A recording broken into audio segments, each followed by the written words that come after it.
15 secondes. Et lorsqu'on aura équilibré les deux, il suffit juste de résoudre l'équation. Bah, et donc, il reste 5 secondes. 3 mois. Non, premier nearby, pris 1 mois. Est-ce que tu peux me sommer les chiffres qui composent ton numéro de téléphone? J'ai oublié mon...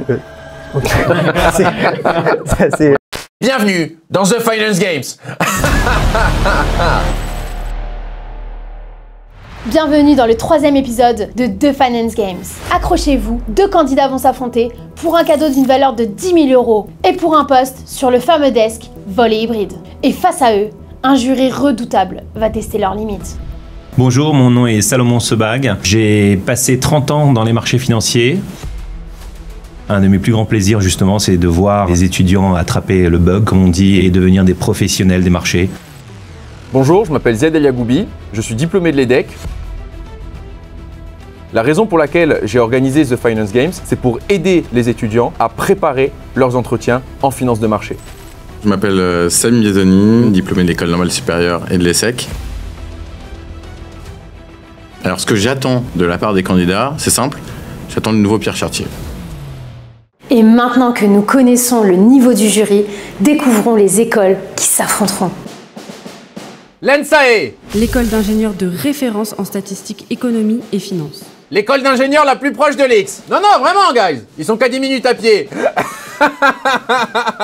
Et leur adversaire sera HEC.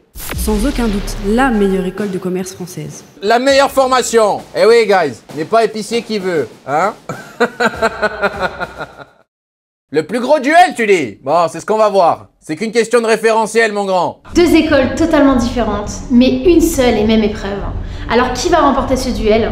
C'est ce qu'on va découvrir sans plus attendre en accueillant notre premier candidat. Bonjour, je m'appelle Ilyes, je viens de la région PACA, dans le sud de la France, et je représente aujourd'hui HEC Paris. Je passe en 2e année HEC, donc en Master 1. Alors, pour me préparer pour The Finance Games, j'ai eu la chance de bénéficier d'un accès à la plateforme Derivatives. Ensuite, dans un second temps, j'ai eu accès à la plateforme BridgeView. Alors, mon talent secret sur lequel je compte pour The Finance Games, je pense que ça va être ma bonne humeur, mon envie d'être là, et puis aussi, de par mon cursus, mes connaissances sur le marché des commodities et de la géopolitique. Salut Ilyes. Salut. Comment tu vas? Très bien, vous? Ça va très bien. Comment tu te sens? Ça va, un peu stressé, Ouais. mais je pense que ça fait partie du jeu. Donc t'es le premier à passer aujourd'hui. Ok. Est-ce que tu penses que tu as le niveau pour pouvoir accéder aux demi-finales ou pas? Bonne question, je pense que je vais essayer de tout donner, et puis je vais voir où ça va mener, tout simplement. Ok, très bien. Bah écoute, je t'invite à rentrer directement dans la salle. Ok. Et puis je te souhaite bon courage. Merci beaucoup. Vous connaissez pas ce code postal? 75 0000. Non mais, lui, non mais laisse-le-moi, j'ai un guesstimate pas mal. Le nombre d'erreurs qu'il y a sur son CV. Je la connaissais pas. À plus ou moins 10%. Arrondissement 0. Non mais il y en a plein, des typos partout. Il y a des typos partout. Voilà notre candidat. Bienvenue Ilyes. Bonjour. Ça va? Alors, je t'invite à venir prendre un mot mystère.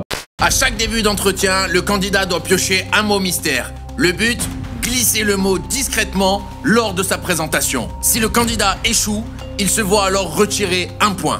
Difficile? Pas tant que ça quand t'es PNL maker. Le déroulé de l'entretien? Très simple. Une partie fit dans laquelle le jury questionne le candidat sur lui et son CV. Une partie macroéconomie qui vise à challenger le candidat sur ses connaissances, histoire de savoir s'il a déjà ouvert un journal. Et une partie technique pour déterminer si le candidat a l'étoffe d'un véritable PNL maker. Et après ça, eh bien le jury note chaque partie sur 5 et en fait une moyenne. Le mot moyenne, ça va pour vous? C'est ce qui nous permettra de déterminer la note finale. Et puis, je te laisse le montrer à la caméra. Alors bonjour à tous, je m'appelle Ilyes, je viens du sud de la France, j'ai 21 ans et je rentre actuellement en Master 1 à HEC Paris. Je viens ici pour représenter l'association HEC Bourse. Je pense que si je devais me décrire en un mot, ça serait engagé. Engagé vis-à-vis de mes aspirations professionnelles, mais aussi engagé de manière associative. Un des soleils de ma vie, un de mes plus grands achievements, si je puis dire, ça serait mon implication en tant que project manager au sein d'HEC Bourse, ainsi aussi que mon implication en tant que développeur de projets associatifs au Burkina Faso pour l'association Sabou. Aujourd'hui, si je suis devant vous, je suis très heureux de pouvoir participer à The Finance Games, en particulier pour vous présenter mes motivations et aussi, j'espère, pour bien répondre à vos questions techniques. Merci Ilyes pour ta présentation. Alors, tu as évoqué le Burkina Faso. On voit que tu as fait une expérience associative là-bas. C'est quoi la capitale du Burkina Faso? Ouagadougou. Et est-ce que tu as un peu regardé le nombre d'habitants au Burkina Faso et aussi le PIB? Alors, il me semble que le PIB du Burkina Faso était, la dernière fois que j'y suis allé, c'est-à-dire juste avant le Covid, on était autour des 30 milliards annuels de PIB. Je pense qu'avec malheureusement le Covid et puis la situation dégradée sur le plan géopolitique, ça pousse à une potentielle baisse du PIB. Ok, et à combien tu estimerais le nombre d'habitants au Burkina Faso? Alors, la difficulté de cette estimation-là, elle repose sur le fait qu'on a une certaine faiblesse statistique des relevés. Malheureusement, à l'heure actuelle, on estime à peu près une population à plus de 25 millions d'habitants, il me semble. Ok, c'est noté. Quelle est la capitalisation boursière de LVMH? À l'heure actuelle, LVMH, c'est la première capitalisation boursière du CAC 40, entre 2200 milliards et 2220 milliards d'euros. Ok. Merci Ziad. Alors Ilyes, quel est ton job de rêve? Si je pouvais choisir, je pense que mon rêve, ça serait de travailler dans un pure player dans le secteur des commodities, dans une trading house. Particulièrement, je pense par exemple à un Glencore ou un Trafigura sur des matières premières. À l'heure actuelle, c'est vrai que les commodities, c'est assez large. On a les soft commodities, les hard commodities. Le marché du pétrole m'attire particulièrement, mais j'ai envie de me laisser encore l'opportunité de découvrir d'autres matières premières, justement.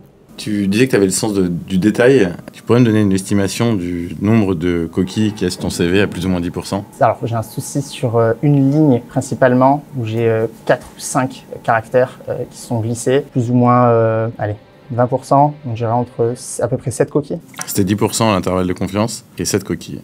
Est-ce que tu peux m'expliquer pourquoi, durant l'année 2020, en plein Covid, pourquoi est-ce que les prix du pétrole dans le marché des futurs est passé en négatif? Alors, c'est vrai que c'est quelque chose d'assez exceptionnel, des prix qui passent en négatif, donc en fait, on paye presque pour avoir du pétrole. L'idée est qu'en fait, on a eu un surplus de production à tel point que les entrepôts étaient remplis. Je pense notamment au Moyen-Orient, où en fait, on n'avait plus d'endroit où stocker du pétrole. Et par conséquent, on était prêt à payer des investisseurs pour venir chercher tout simplement ce pétrole en surplus. Est-ce que tu peux me dire pourquoi est-ce qu'il est important qu'une banque centrale soit indépendante? Une banque centrale doit être indépendante, à mon sens, de par le fait qu'elle ne doit pas répondre à des impératifs politiques. Elle doit répondre à son objectif principal qui est de juguler la montée des prix, donc de juguler l'inflation. Et on voit à quel point ça peut être dangereux aujourd'hui, à l'heure actuelle, avec l'espèce de conflit entre Donald Trump et Jérôme Powell. Jérôme Powell qui refuse de faire baisser les taux, alors même que Donald Trump s'évertue. Il a même fait récemment nommer un dernier directeur de la Fed qui lui est favorable pour baisser les taux, car cela lui permettrait d'avoir un bilan économique bien meilleur face aux réélections qui approchent l'année prochaine. Dès lors, une banque centrale indépendante garantit que les choix économiques sont faits non pas selon une volonté politique, mais selon une véritable volonté de préserver l'économie de l'inflation. C'était une petite dernière question pour Ilyes, peut-être le niveau du Brent? Actuellement, il est à 66. Pour le Brent, oui. Okay. Concrètement, si je te dis je veux être long Brent, qu'est-ce que je dois acheter comme produit dérivé? On peut acheter un contrat forward. Vers quel contrat? Forward 1 an? Quand tu donnais le prix du baril, tu fais référence à un contrat. Tu fais référence à quel contrat? Bien sûr, ok. On parle du prix forward, il me semble 3 mois dans le cadre du... Non. Premier nearby, prix 1 mois.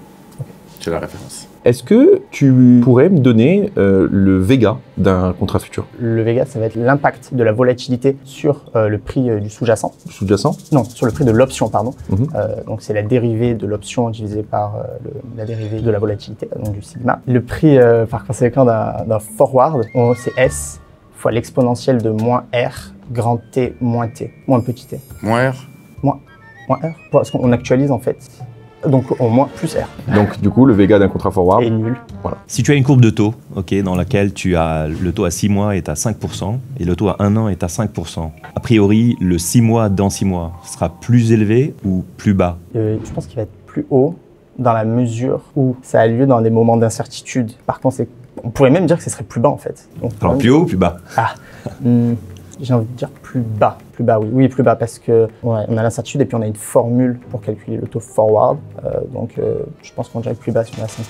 C'est relié à ce qu'on appelle la capitalisation. Tu peux m'expliquer en 2 mots ce que c'est que capitaliser? Capitaliser, ça va être actualiser des flux futurs à un taux présent. Et en l'occurrence, si on prend un taux de 6 mois dans 6 mois, on va avoir le taux de 6 mois qui va être actualisé d'abord initialement par notre premier taux 6 mois, si je puis dire, et ensuite par le taux dans 1 an, et qui va être réactualisé par le taux dans 1 an. Quel est le meilleur investissement? C'est prêter son argent tous les jours à 5% ou bien le prêter à 5% pour 6 mois? Je dirais tous les jours à 5%. Parce que? Parce qu'on a la capitalisation qui est supérieure. Quel rôle de la donnée dans le pricing d'une option? Alors la donnée dans le pricing d'une option, ça va souvent être utile, notamment dans la formule, je pense, de Black-Scholes. Au-delà de ça, je pense qu'on se sert souvent des données historiques pour pricer une option. Je pense à la volatilité, par exemple, la volatilité implicite. Voilà, attends, arrêtons-nous, parce qu'il y a 3 choses qui m'interpellent dans ce que tu dis. Tu parles de Black-Scholes. Alors déjà, quelles données on parle? Puisque tu mentionnes tout de suite la volatilité historique ou les données historiques, et dans la même phrase, tu dis la volatilité implicite. Donc, qu'est-ce qu'on utilise dans Black-Scholes? Donc, je rappelle, Black-Scholes, c'est la formule qu'on utilise pour... Pricer, donner un prix à quoi? À une option, à un call. Une option, un call, c'est pareil. Un call est une option, en effet. À une option, généralement. Voilà, pas généralement. Ah oui. Précisément.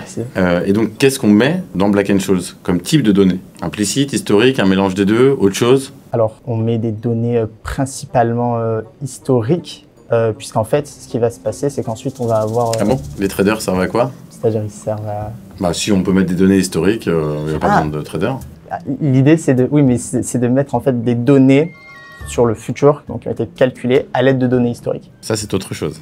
Et là, par exemple, une donnée qui porte sur le futur, calculée à partir de données historiques, on peut appeler ça une donnée implicite, ou alors c'est autre chose? Je pense qu'on peut appeler ça une donnée implicite. Donc pour avoir une valeur implicite, on doit connaître les valeurs historiques? Oui, ça nous permet d'estimer... les valeurs historiques nous permettent d'estimer une valeur implicite. Je pense potentiellement à la volatilité implicite, en fait, qu'on calcule en prenant des valeurs historiques. En transformant l'équation de Black-Scholes pour avoir la volatilité, on peut ensuite avoir une donnée. Bon, je pense que mon explication est peut-être un peu alambiquée. Alors, pour avoir une explication plus simple. Non, je pense qu'on est obligé de se baser. De toute façon, les seules données qui sont à disposition, c'est les données historiques, puisqu'on n'a pas les données du futur. Donc... Et les données présentes dans le marché, comme l'a dit Samy, lorsqu'un trader va pricer une option, tu as le prix de l'option à l'instant T, la volatilité implicite. Elle ne serait pas plutôt extraite de ce prix-là que les traders fournissent en continu, que les market makers fournissent? Ah oui. Je pense aussi, ouais. Une dernière question pour toi. Est-ce que tu peux me sommer les chiffres qui composent ton numéro de téléphone? J'ai oublié mon... ok. c'est... Ok, oui. 50? Non. C'est ton dernier mot? Non. Alors, non. On va te donner donc la réponse, 46. Ok. Donc là, on a fait les additions. Je te propose de faire les multiplications maintenant. 54 fois 46. Je ne l'ai pas du tout. Non, Tu peux prendre ton temps, hein, c'est... Réfléchis à haute voix. Oui, 56 fois 44, mais c'est 56 fois 40, donc c'est 4 fois 10. Je pense pas qu'il y ait une manière plus simple de calculer. En troisième, on voit les identités remarquables. 50 plus 6 fois 50 moins 6, donc ça fait 50 au carré moins 6 au carré. Ça nous fait 50 fois 50, ça fait 2500. 6 au carré, ça fait 36. Ça fait 2500 moins 36, ça fait 2464. Très bien. Bah écoute, Ilyes, merci pour le temps que tu as passé avec nous. Et puis, on se dit peut-être à tout à l'heure. Merci pour votre temps. Merci. Merci. Je pense que j'ai été assez bon sur la partie un peu plus fit. Après, c'est vrai que dès qu'on est rentré dans certaines technicités, certaines spécificités, je pense que ouais, la partie de multiplication, ça a été très très très laborieux, quoi. Est-ce que ma perf était digne de celle d'un PNL maker? Peut-être un peu plus proche de celle d'un PNL loser. Ça a été assez compliqué, j'ai oublié mon numéro de téléphone au milieu, mais fondamentalement ça se travaille. Mais je pense qu'avant tout aussi c'est une expérience. Et en vrai je suis quand même content d'être venu. Ils m'ont mis à l'aise en plus. Donc franchement, ça finit sur une note positive dans tous les cas. Bon alors messieurs, je vous propose de passer justement à la délibération. Donc je vais commencer sur le fit. Pas grand chose à dire, c'était parfait. L'intégration du mot mystère qui était donc soleil a très bien été faite. Je trouvais également que sa posture, la clarté de sa présentation, la capacité à interagir avec nous, on sent qu'il est agréable, on sent que voilà, il a de l'énergie, il est souriant. Bonne curiosité, bonne culture. J'ai simplement peur que en fait il est très bien préparé les questions qui avaient, et ça c'est malin, hein, qui avaient trait à son cursus. Dès lors qu'on sortait, j'ai trouvé en difficulté. Donc j'ignore entre le singe savant et le très bon candidat intrinsèque quelle est la réalité. D'où mes petites réserves. Moi j'ai été super déçu parce que sur la partie technique, on l'a complètement perdu. Même en l'aiguillant, on n'a pas réussi à retrouver justement l'excellence du candidat qu'on avait en face de nous au début de cet entretien. Moi, ce que je recherche chez un candidat, c'est surtout de comprendre les concepts, d'être intuitif. Et là, malheureusement, il est rentré dans des formules très rapidement au lieu d'essayer d'expliquer intuitivement ce que ça voulait dire par rapport le prix de l'option. Et c'est dommage parce qu'on n'est pas forcément obligé tous d'être très techniques tout le temps, mais il faut comprendre les concepts et à savoir les expliquer à un enfant de 5 ans si possible. Il a du potentiel. S'il bosse sur la partie technique, ben, je pense que ça peut être un candidat tout à fait raisonnable. Donc ça nous donne une moyenne de... Putain, il se débrouille bien le premier candidat. En même temps, t'as vu son école. J'avoue, HEC c'est solide. En même temps, c'est la meilleure école de France. La meilleure école! Et puis quoi encore? Voyons déjà comment HEC se débrouille contre une école d'ingé de seconde zone. Tu sais qu'en vrai, je pense que je pouvais le faire ici. De l'entretien. Ah ouais? Vas-y, je vais te poser une petite question de calcul mental alors. Vas-y. Ok, bah alors à quoi est égale la somme de tes frais bancaires élevés au carré à chaque année? C'est trop simple. Bah vas-y, réponds. C'est 0. Non mais c'est pas en comptant les réductions spéciales ou les offres en ouverture de compte. Gros, je suis chez Trade Republic. Y a aucune réduction spéciale. Bon bah voilà, c'est quoi le résultat du coup? Non mais je crois que t'as pas compris. Y a pas de frais ni pour l'ouverture ni pour la tenue du compte courant. Ah ouais? T'as pas des frais récurrents? Non, donc la réponse à ta question c'est 0. Ah ouais mais c'est un peu étonnant quand même. Bah mec, c'est Trade Republic. C'est pour ça que c'est les sponsors de TFG. Ah ouais mais faut vraiment que je m'ouvre un compte en fait. Gros, tu l'as toujours pas fait. En plus, il y a une offre spéciale en ce moment. Je fais comment pour en profiter? Bah, t'as juste à cliquer dans le lien en description. Ah ouais? Ouais mec. Ok, solide. Je m'appelle Grégoire Marguier, je suis venu pour représenter l'NSAE en tant que membre de l'asso NSAE Finance et Investissement. Moi je suis quelqu'un qui aime beaucoup les défis et donc un tel défi comme ça je me devais de le relever. C'est pour ça qu'en partie j'ai choisi d'intégrer l'NSAE, c'est parce que j'aime bien les mathématiques et tout ce qui est probabilité, etc. Ça me parle. Donc je pense que même s'il y a des choses que je connais moins bien, je pense que je pourrais arriver à m'en sortir parce que je raisonne assez bien. Salut Grégoire. Bonjour. Comment tu vas? Très bien. T'es grand, hein? Ah ouais? Des étrangers là. Ouais, c'est vrai. Je le dis souvent. T'es le second à passer. Ton adversaire, il avait l'air plutôt confiant. Est-ce que tu te sens stressé? Comment tu te sens? Non, ça va. J'ai bien travaillé, donc j'ai hâte de voir ce que ça vaut et de me comparer à lui. J'ai hâte de faire ça. Ok, motivé? Ouais, à fond. Bon bah écoute, let's go. Je te laisse y aller. Bon courage à toi et montre-nous ce que tu veux. Merci beaucoup. Donc techniquement, ça va être un candidat qui va être au top. Ça. Normalement, il devrait nous... En théorie. En théorie, ouais. C'est marrant parce qu'il m'a dit en théorie avec le petit sourire au coin de lèvres, tu vois. Salut Grégoire. Bonjour messieurs. Bonjour. Alors, avant de t'asseoir, je vais te proposer de tirer le mot mystère que tu devras inclure dans ta présentation, de le montrer à la caméra. Quand tu es prêt, tu peux y aller. Nous, on est prêts. Je me présente, je m'appelle Grégoire Marguier, étudiant à l'NSAE. J'ai choisi d'intégrer l'NSAE après avoir fait une prépa scientifique en filière MP. Et j'ai choisi cette école car j'avais un grand intérêt pour les marchés financiers. Et l'école est assez renommée pour former les métiers de ce domaine. Et à la fin de cette année, j'ai fait un stage de recherche en machine learning, où j'ai pu m'intéresser à un problème d'apprentissage par renforcement. Et donc lorsqu'on m'a proposé l'opportunité de participer à The Finance Game, moi j'aime beaucoup les défis. Un défi de ce genre, je me devais de l'honorer. Donc j'ai donné le maximum et j'espère aller le plus loin possible. Merci beaucoup pour ta présentation. Alors moi, ce qui m'a interpellé, c'est d'où est venue l'envie initiale de faire de la finance de marché? Bien, à l'origine, en terminale, je ne savais pas vraiment ce que je voulais faire. Je savais que j'aimais bien les matières scientifiques, les maths, la physique. C'est naturellement que je suis allé en prépa scientifique. Et ensuite, au fur et à mesure des années de prépa, je me suis rendu compte que je préférais largement les mathématiques à la physique. J'ai commencé à m'intéresser aux différents domaines d'application des mathématiques. Je me suis pris d'intérêt pour les marchés financiers et en particulier dans leur dimension quantitative. C'est un secteur qui m'intéresse puisque c'est un secteur dans lequel je pourrais appliquer les techniques que j'ai apprises en mathématiques pour faire du PNL. Si tu pouvais choisir comme ça, dans un chapeau, ton job de rêve dans une salle des marchés, qu'est-ce que ce serait? Un job de quant, je pense, pour, comme je l'ai dit tout à l'heure, appliquer les méthodes quantitatives au marché financier et utiliser une sorte de double casquette, machine learning et finance. Quels champs des mathématiques sont utiles en finance de marché? Lorsque vous me posez cette question, la première réponse qui me vient, c'est la théorie des probabilités. Finalement, tout ce qui est pricing de produits, décision d'achat, de vente, etc., c'est toute une question de probabilité. En premier lieu, je dirais les probabilités. Et après, les techniques qui sont utilisées pour calculer ces probabilités et essayer de les estimer sont aussi nécessaires. Comment se fait-il que parfois les modèles ne fonctionnent plus? Pourquoi les crises financières arrivent plus souvent qu'on ne le croit? Déjà d'une part, ça reste de l'aléatoire et c'est soumis aux calculs qu'on peut faire, et quand bien même on a confiance dans les modèles, ils pourraient être imprécis. Et puis il y a aussi tout un tas de facteurs exogènes qui pourraient intervenir. À combien tu estimes un bon niveau de vol? Un bon indice de volatilité, on peut prendre le VIX. Très bien. Qui, dans des périodes stables, est autour des 12-15. Et lorsque la volatilité et l'incertitude augmentent, il va plutôt être au-delà de 20. Ok. D'après toi, les modèles algorithmiques cette année, particulièrement en mois de mars cette année, d'après toi, ils ont performé comment? Ça fait évidemment référence aux toutes les déclarations du président des États-Unis, Donald Trump, sur les tarifs et les taxes douanières qu'il veut instaurer à ses frontières. La difficulté du modèle, eh bien, c'est d'essayer de savoir dans quelle direction on va aller, puisque certaines annonces sont assez extravagantes, puis elles sont diminuées, puis elles sont maintenues, etc. Le président change assez souvent d'idée sur la question, après négociation, etc. C'est difficile pour ces modèles d'essayer de prédire ce qui va se passer, ou en tout cas d'en donner une estimation. Qu'est-ce qui s'est passé en 2011, sur les marchés? 2008 2008, la crise des subprimes.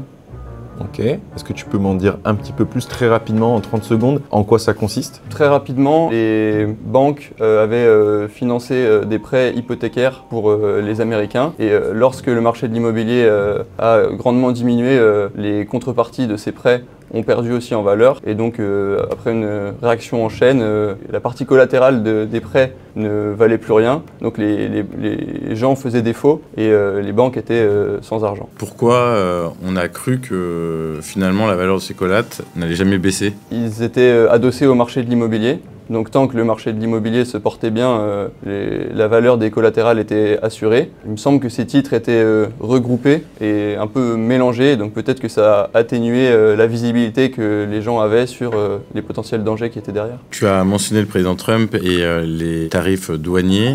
Est-ce que tu connais la formule qui a été utilisée justement par l'administration pour les calculer? Non, je ne saurais pas vous donner la formule. Après, je sais qu'il a annoncé beaucoup de taxes différentes en fonction des secteurs. Donc, Alors je parle des barrières douanières vis-à-vis des pays. Alors si tu la connais pas... Non, je la connais pas. Et que tu étais le conseiller du président Trump... Oui. Tu avais 3 minutes parce qu'il n'a pas beaucoup plus de temps.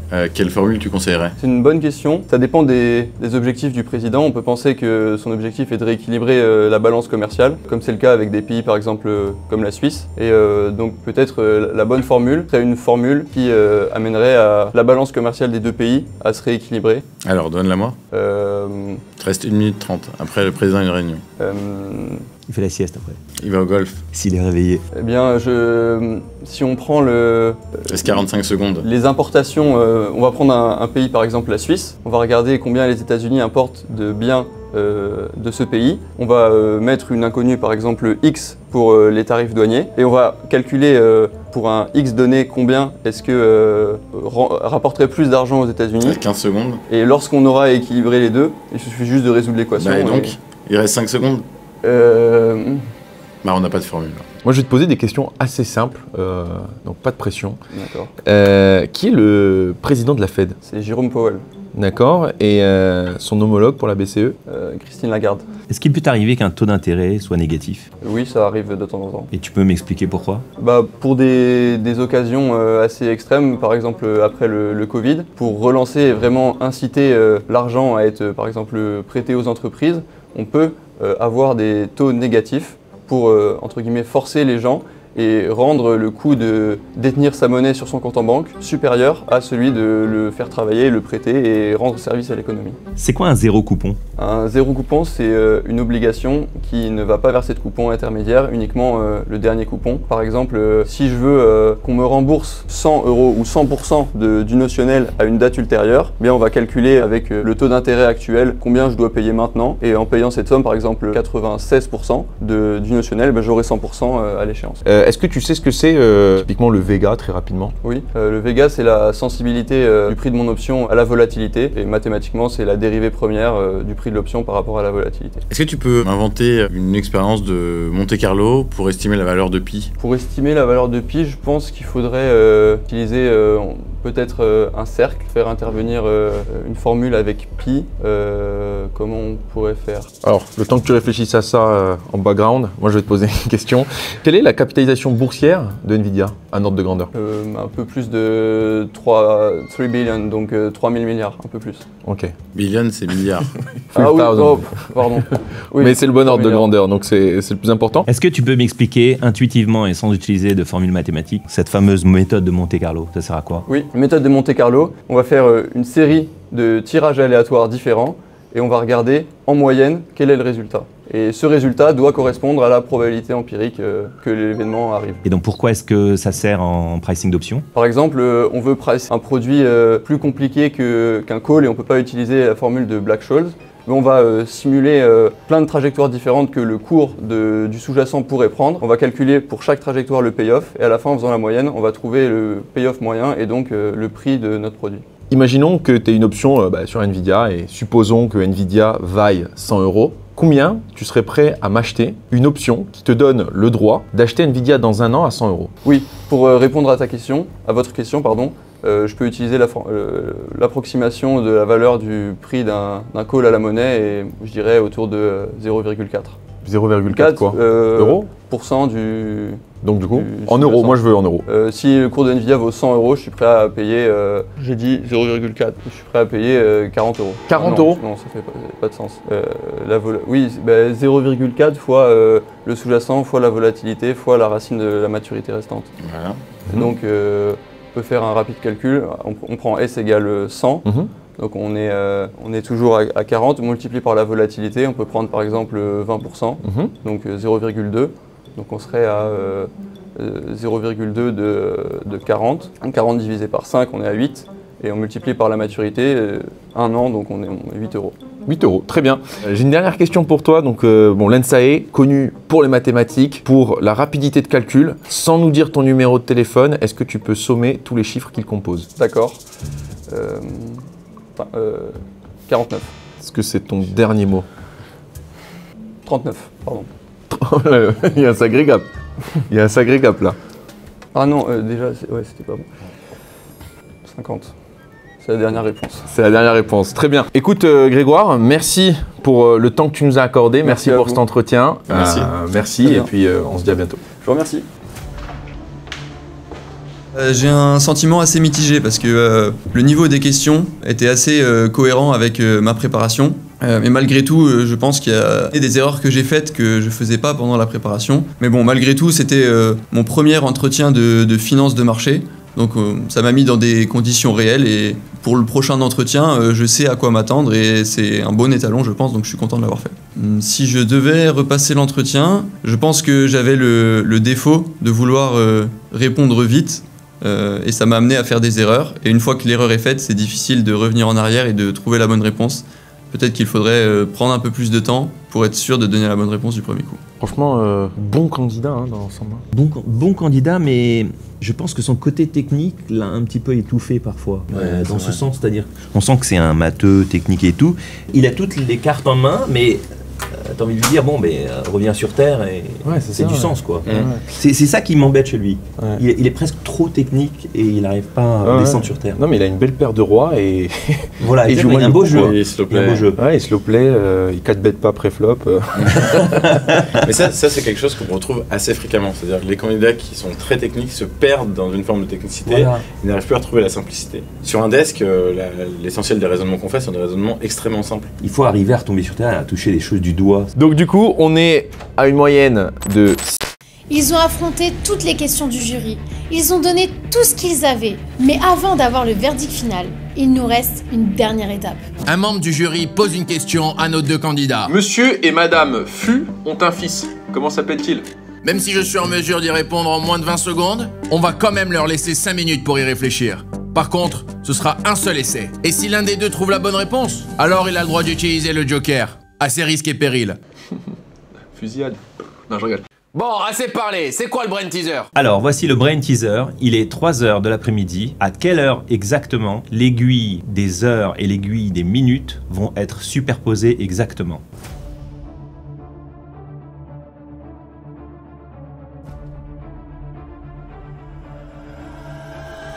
15h18. Mon idée c'était de calculer la vitesse de rotation des aiguilles. Donc on trouve que l'aiguille des heures, elle tourne à 0,5 degrés par minute, alors que l'aiguille des minutes avance à 6 degrés par minute. Oui, alors effectivement, c'est pas exactement la bonne réponse, mais tu as très bien réfléchi. Tu as calculé la vitesse de progression de l'aiguille des minutes correctement, ainsi que l'aiguille des heures. C'était exactement ça. Et donc, tu étais vraiment à 2 doigts de trouver la réponse qui est 3h16 et 22 secondes pour être précis, mais une petite équation, on y arrive. Félicitations à toi. Du coup, tu as le droit de piocher un joker.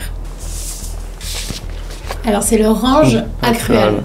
Aucune idée de ce qu'est le range accruel, n'est-ce pas? Pourtant c'est très simple, c'est un produit qui vous rémunère si un sous-jacent reste dans un intervalle de prix déterminé. Dans notre cas, le candidat peut tenter de deviner sa note sur un intervalle de 0,5. S'il ajuste, il gagne 1 point. Sinon, il en perd 1. Je pense que je vais prendre la décision de ne pas tenter, parce que j'ai vraiment du mal à estimer ma note, et donc je ne peux pas prendre le risque de la diminuer pour gagner 1 point. Ok, très bien. Bon, et bien maintenant que la phase de joker est passée, il est temps de connaître vos notes. 6,5. Estime-toi heureux de pas avoir eu 0, mon grand. T'as oublié le mot PNL dans ta présentation. Et ça pardonne pas. Ilyes 6. Dommage, mon grand. T'aurais dû prendre la feuille à l'envers. On aurait pu penser que t'avais eu un 9. Eh bien, il est temps de clôturer cet épisode. Félicitations à toi pour ta victoire. Merci. Nous remercions notre sponsor Trade Republic qui offre aux candidats éliminés la somme de 500 € pour l'ouverture de son compte. Si vous souhaitez vous aussi bénéficier de l'offre exclusive de notre sponsor, cliquez sur le lien en description. Et on se retrouve dans le prochain épisode pour découvrir quelles seront les prochaines écoles en demi-finale.